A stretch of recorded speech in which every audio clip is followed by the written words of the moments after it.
Olá, seja bem-vindo a mais um Corporate Business. O que é o Corporate Business? Já tem a obrigação de saber. Nós somos convencidos. Olha, o José Pedro Farinha, que é o CEO da Betocnet, costuma dizer que é o programa de melhor informação financeira e fiscal. Bem, mas se ele diz, eu acredito. Portanto, isto é um programa que nós fazemos mensalmente, onde procuramos ajudar as empresas, sobretudo com a informação, e perceber porque é que essa informação pode ser diferente e porque é que ela faz diferença naquilo que é a forma como nós gerimos as empresas. Ora, é um programa mensal, como eu dizia há bocadinho, e o tema deste mês é lucros da empresa. Distribuir ou reinvestir. Mas antes de irmos lá, veja aqui a pergunta que nós temos para si para este mês. E já agora, não se esqueça, temos um link em baixo que é para você clicar e votar, para nós percebermos qual é a sua resposta, qual é a sua sensibilidade em relação ao tema. Vamos a isto.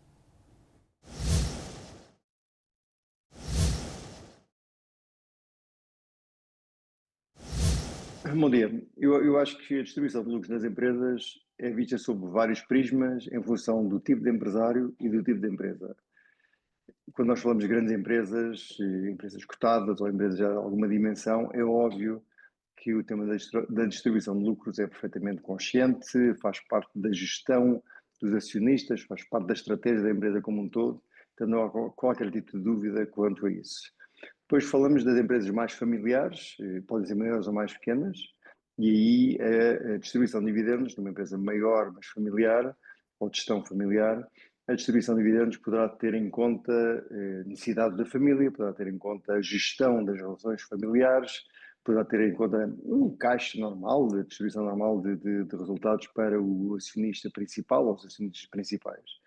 Depois temos as pequenas empresas, PMEs ou microempresas, em que o tema da distribuição de lucros muitas vezes não tem a mesma tecnicidade, e não estou com isto a insultar ninguém, até pela dimensão da empresa. E, portanto, o approach relativamente à distribuição de lucros é um approach pontual, não é estratégico, muitas vezes nem é fiscalmente optimizado, portanto, é uma forma diferente de ver. Até, mas também nesse aspecto as coisas têm vindo a mudar, porque os empresários portugueses têm vindo a evoluir, geracionalmente sobretudo, e hoje em dia tem uma formação completamente diferente do que tinha no passado. A minha geração tinha uma formação muito inferior à nova geração, um lado cosmopolita que não existia na nossa geração, que faz com que hoje também comece a haver um lado mais profissionalizado, mas não faz parte de uma estratégia da empresa, o tema da distribuição de lucros, na nível das PMEs ou das microempresas.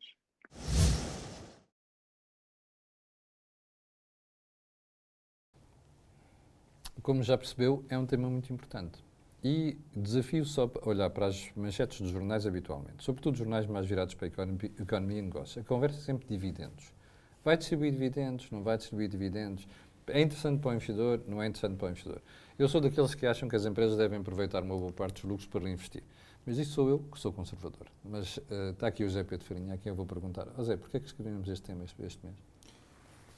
Então, escolhemos este tema este mês porque, de facto, e como o Filipe disse muito bem, falta muitas vezes conhecimento técnico para que se tome uma decisão consciente.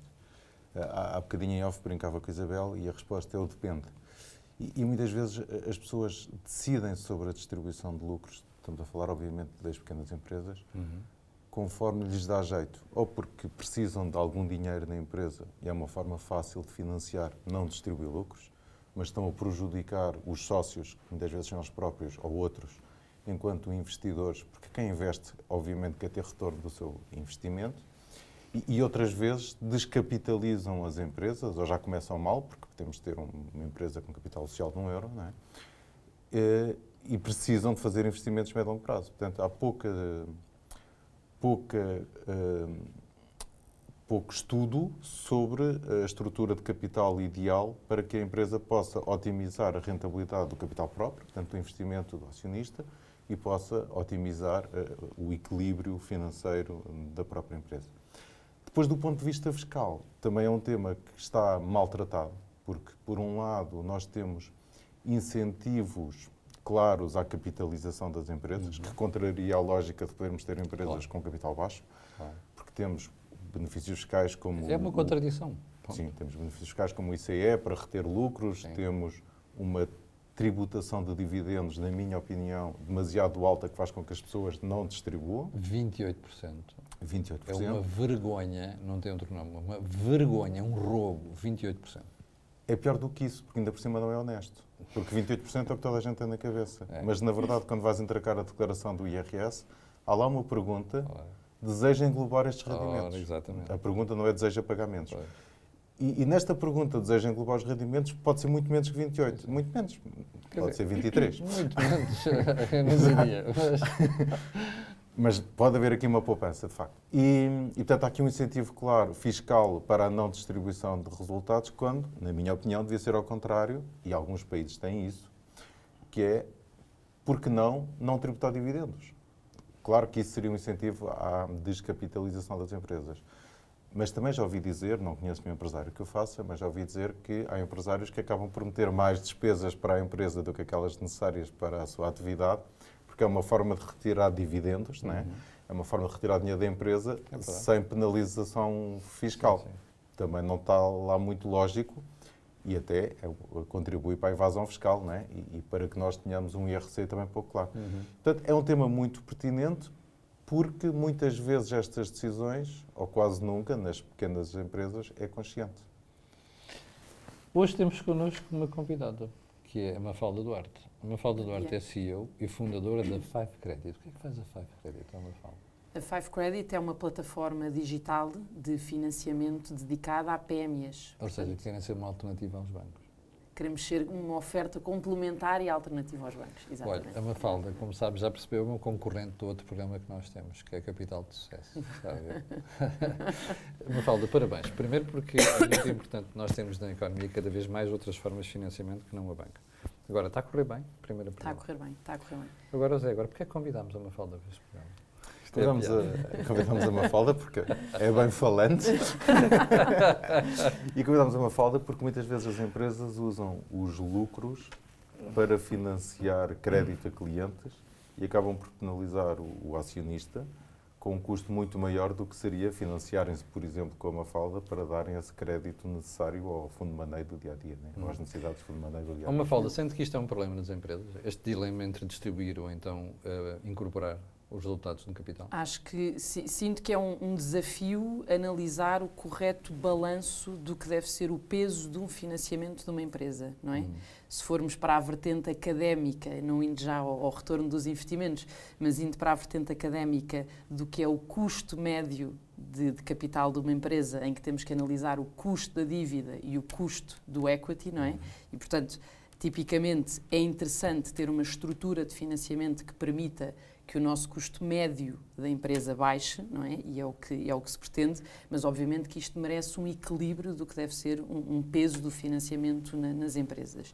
E, portanto, como dizia há pouco o José, é muito importante recorrer a financiamento para determinados investimentos na empresa e saber exatamente qual é que é o peso de cash ou de ativos, porque também estamos a falar muitas vezes, não é necessariamente de caixa, mas os meus ativos correntes, não é? Os bens. E olhar para a liquidez e para os rácios de autonomia é fundamental na altura de decidir recorrer a um financiamento ou distribuir o dinheiro que tenho disponível na minha empresa. Sim. Isabel, como dizia ali o Zé Pedro Farinha, e até a intervenção do Boton, há ainda muita falta de conhecimento por parte das empresas, nomeadamente as pequenas e as médias, nesta matéria. Bom dia, Camilo. Isso quer dizer que a Apotec não está a fazer devido ao seu trabalho junto às empresas? Quer dizer que a Apotec tem que chegar a esses empresários todos. Ou seja, fazer melhor. Tem que fazer mais, tem que fazer melhor, porque chegamos a alguns, mas não estamos a conseguir chegar a todos. Qual é a via da Apotec chegar? É através da via dos técnicos formados, sobretudo dos contabilistas. E do corporate business, faz favor. E também do corporate business, com certeza que sim. Por isso é com muito gosto que nós temos esta parceria, porque a senda do conhecimento nós não sabemos, para nós não é um problema porque o desconhecemos. Ele só é um problema para as pessoas quando passam a ter consciência. E isto aqui, como falávamos há pouco também off, é sobretudo uma matéria de muito desconhecimento. As formas tradicionais de se financiarem já não estão tão de acordo com as necessidades destas novas economias e da característica destas novas empresas. Isabel, já agora fazer aqui introduzir aqui uma nota que é para as pessoas não ficarem a pensar coisas erradas. Nós não temos nada contra a banca. Aliás, Não. eu digo isto muitas vezes no próprio Capital de Sucesso. Nós não temos nada contra a banca. A questão não é essa. A questão é, porquê é que você vai estar só dependente de uma forma de financiamento, não é? De um canal? Não Vou faz dar um sentido. exemplo, que é o exemplo tradicional de há 30 anos atrás. As empresas financiavam-se através, não da dívida dos clientes, que é a modalidade deste século, mas através da dívida aos fornecedores. Sim, exatamente. Olha, o Zé Pedro dizia há bocadinho, empresas de capital social de €1 se podem financiar junto dos fornecedores, não é? Claro. Ora, para já temos que interiorizar e passar esta mensagem, e aqui o canal tem feito isto com muita coerência, que é a estrutura do balanço é a estrutura patrimonial. É preciso que o empresário a compreenda. Pois. E não pensar que o desempenho, o resultado do desempenho, que é o resultado líquido, equivale à rúbrica de caixa e bancos. Não é. Pronto. Para já começar a distinguir estas áreas. A empresa pode estar plenamente autónoma e, no entanto, estar a perder em termos de desempenho. Exato. E, ao contrário, também é possível. Porquê? Porque pode ter o dinheiro aonde? Na mão dos clientes. Portanto, para já é preciso compreender este jogo de equilíbrio entre aquilo que é a estrutura patrimonial e aquilo que é a atividade do desempenho e o resultado dessa atividade. E depois definir qual é a estratégia. O problema das PME. As PME, e ainda mais, que a maioria são microentidades ou nanoentidades de pendor maioritariamente familiar. Como dizia outro dia um analista que falava comigo, são quase autossubsistência. Ou seja, acabam por, a remuneração do sócio-gerente acaba por ser o ordenado mínimo. Ora, claro. Acredito que sim, que possa haver aqui uma tendência muito forte para o adensar das despesas como forma de se remunerar por outra via. Pois, como dizia o Zé Pedro há bocadinho. E, no fundo, as pessoas pensam, ok, não conhecemos outro modelo. Há outros modelos e há outras formas. Aqui o Filipe tinha razão. Esta nova geração de empresários está um bocadinho mais bem preparada do que as gerações anteriores. Portanto, e o mercado, a própria economia, os próprios desafios da globalização começam a fazer sentir-se que temos que abrir a pestana mesmo. Isto é um abre-olhos para a sociedade em geral. As novas formas de comércio, os novos itens de consumo, portanto, o negócio, do negócio em si, também está a mudar. Portanto, já não vamos à banca financiar através de letras. As contas correntes calcionadas, que tiveram em moda há 30 anos, Sim. e são modelos que não existem. E o Estado, neste aspecto, até tem dado alguns passos.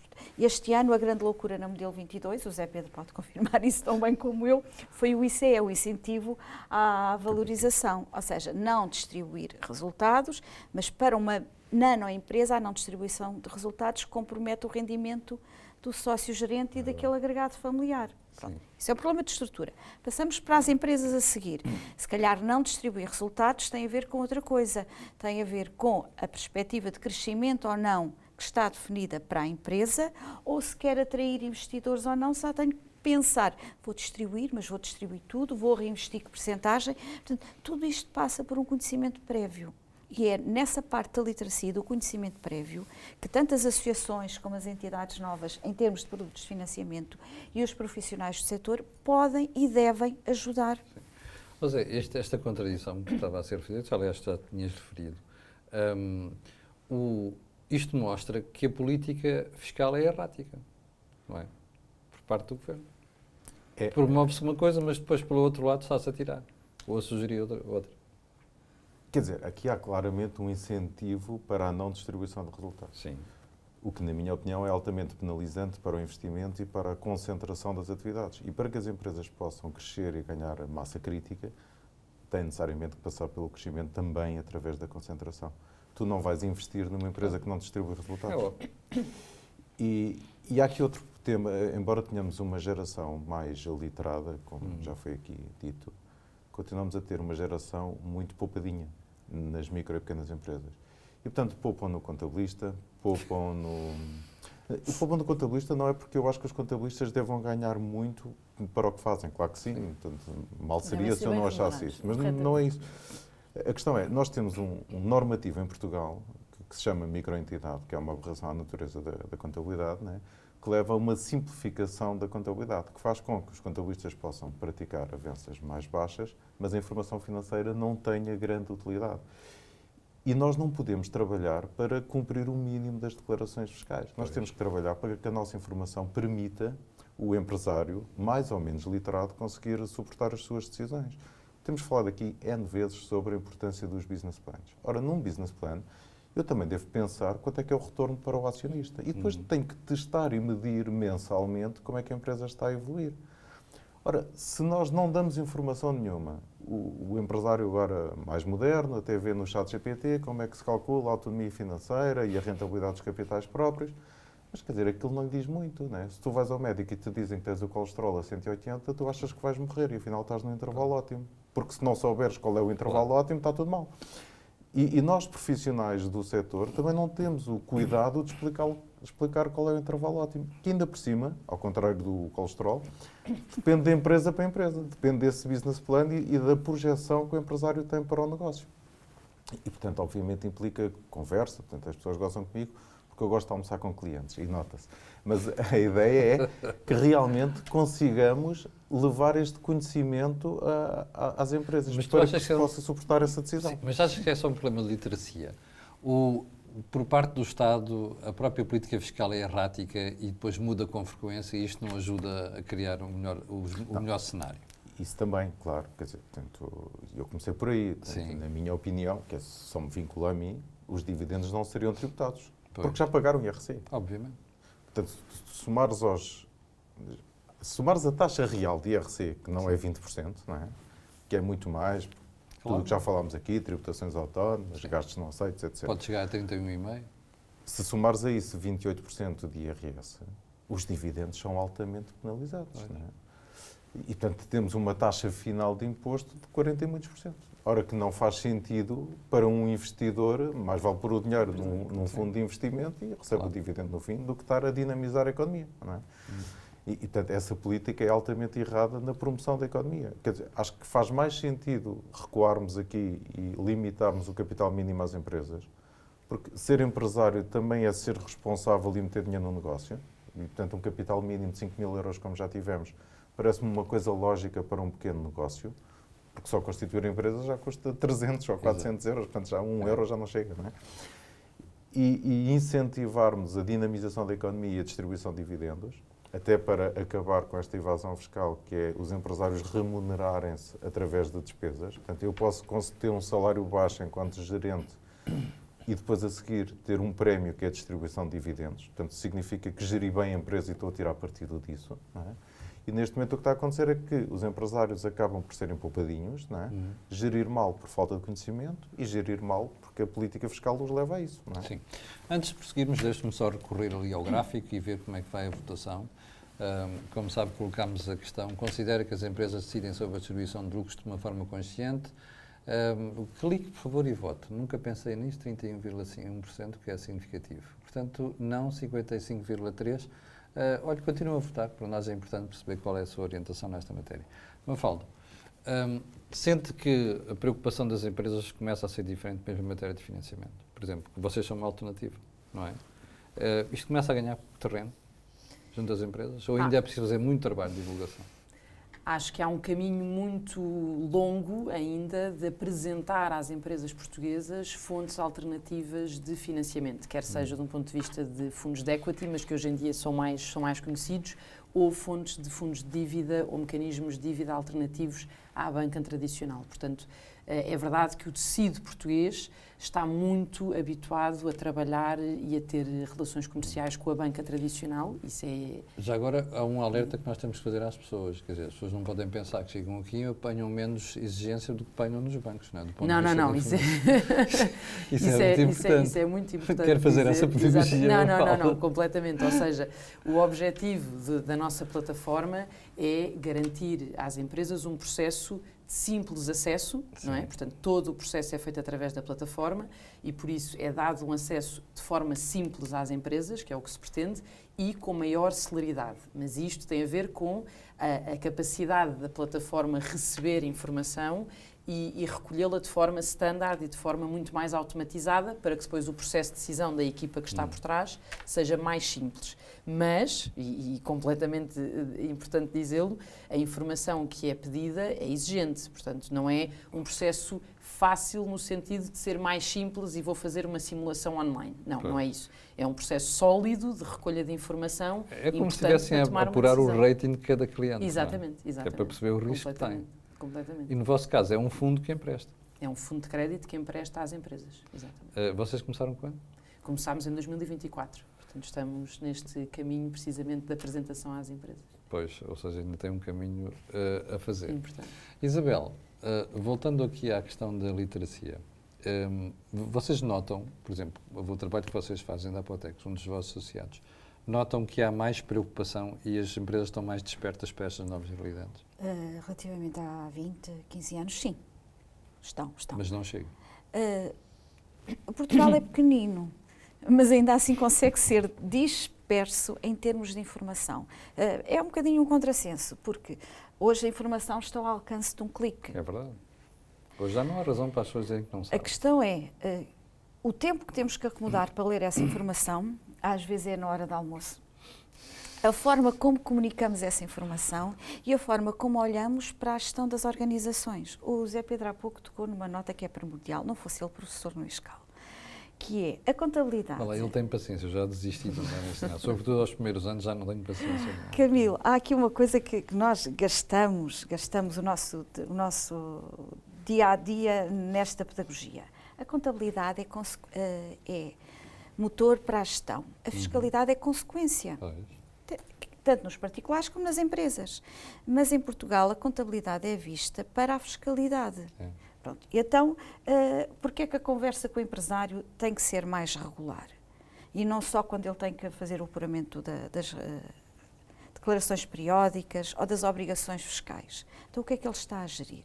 Porque ele pode saber da matéria-prima do negócio, mas sabe da gestão do negócio. São temas diferentes. Sabe se o negócio precisa ou não precisa de uma maior análise na loja A, na loja B. Imagine que temos uma rede de quiosques. Qual é o quiosque que está a dar uma maior rentabilidade? Se ele olhar para o negócio, no resultado total, ele não sabe qual é o resultado por unidade. São coisas pequeninas. E estou a falar de micronegócios. Sim, exatamente. Padaria, café, tem 2 ou 3 locais. A mesma coisa. A rotação dos recursos humanos. O que faz num lado pode ser aproveitado para a venda de clientes do outro. Incorpora ou não incorpora? Que é fundamental para a decisão de reinvestir, porque eu concordo precisamente que é muito importante o reinvestimento, mas é preciso também saber o retorno desse reinvestimento. E para ter essa informação é preciso ter a gestão. E não só, como eu falo disso há bocadinho bem, a gestão dos ativos correntes, a gestão do estoque, a gestão do crédito ao cliente. Pode ou não incorporar na margem do negócio o custo de capital de uma fave de crédito ou de um banco, não interessa, para financiar essa atividade que os brasileiros chamam de capital de giro, não é? Sim, portanto, o dia-a-dia. capital circulante. Capital circulante, exatamente. Portanto, a necessidade de fundo de maneio não tem que ser necessariamente garantida com capitais permanentes do acionista. É bom que uma parte seja, porque senão o balanço fica desequilibrado. Mas este equilíbrio é fundamental. E a análise que a Isabel estava a dizer, de olhar para uma cadeia de lojas e ver qual é que é mais rentável, qual é que tem mais crédito dado a clientes, qual é que tem mais estoque parado no armazém, também é fundamental para equilibrar isto. Até para não ter negócios lojas a financiar lojas do mesmo negócio. Nós já vimos em Portugal, eu não vou dizer nomes, mas já vimos, por exemplo, cadeias de restaurantes que foram à falência, restaurantes bons, que foram à falência, porque tinham restaurantes muito rentáveis e restaurantes pouco rentáveis, tanto na mesma marca, no mesmo negócio, em que os bons acabavam por financiar a eficiência dos outros e rebentou tudo. Não é? Portanto, esta análise é fundamental. Se pensarmos só mais numa questão, que é a questão numérica, então estamos a falar para que o público-alvo, segundo as estatísticas da AT de 2022, em termos de IRC, 59% das empresas apresentaram lucro. Por acaso, curiosamente, um evento que fizemos ontem no Porto, isso foi um dos dados que teve em discussão. 40% das empresas não apresentam lucros. 41. 41, que é muito estranho. Não é? Muito estranho. mesmo. Mas temos um público-alvo que são os 59% que mereciam e deviam olhar para esta otimização. Exatamente. E os 41 também, porque se calhar não precisaram lucro por alguma razão. Aí já Isso tínhamos mesmo. tema para outro programa. Os 41 também. Aliás, como diz Isabela, é tema para o próximo programa. José Pedro, hoje vou fazer a pergunta tradicional. Bom, antes de mais, tens algumas notas finais para acrescentar? Não, falem Além com do não poupem no contabilista. É isso mesmo, falem com o contabilista. Não tenham pena dele e depois não tenham medo de pagar, mas falem com o contabilista. Acho que é a principal nota que se tira daqui. Ok, e já agora, tema próximo mês? Já temos, hoje temos. Depois temos, porque Ok. vamos todos de férias e vamos andar a passear de um lado para o outro e o tema vai ser cibersegurança e os riscos que as empresas correm. E são cada vez maiores. Porque tem as E suas pessoas a preocupante. andar E é por aí. preocupante. É o tema do próximo mês. Olha, hoje é uma exceção. Conseguimos dizer qual é o tema do próximo mês. Bom, antes de irmos embora, quero agradecer à Mafalda, que Muito esteve obrigada, aqui eu. a vender o seu peixe. Não se esqueça, 5 credit, ok? Estamos a ajudar a divulgar a empresa. Ao GP de Farinha, à Isabel, que trazem sempre os insights muito interessantes para aquilo que é a sua vida empresarial. Não se esqueça, nós temos aqui um link em baixo para você votar e dizer o que é que pensa da questão que colocámos esta semana. E o tema, perdão, esta semana, este mês, e o tema deste mês foi precisamente, olha, quando tem lucros, deve distribuir ou deve reinvestir na empresa? Fique bem, nós voltamos no próximo mês, precisamente com o tema cibersegurança. Muito obrigado.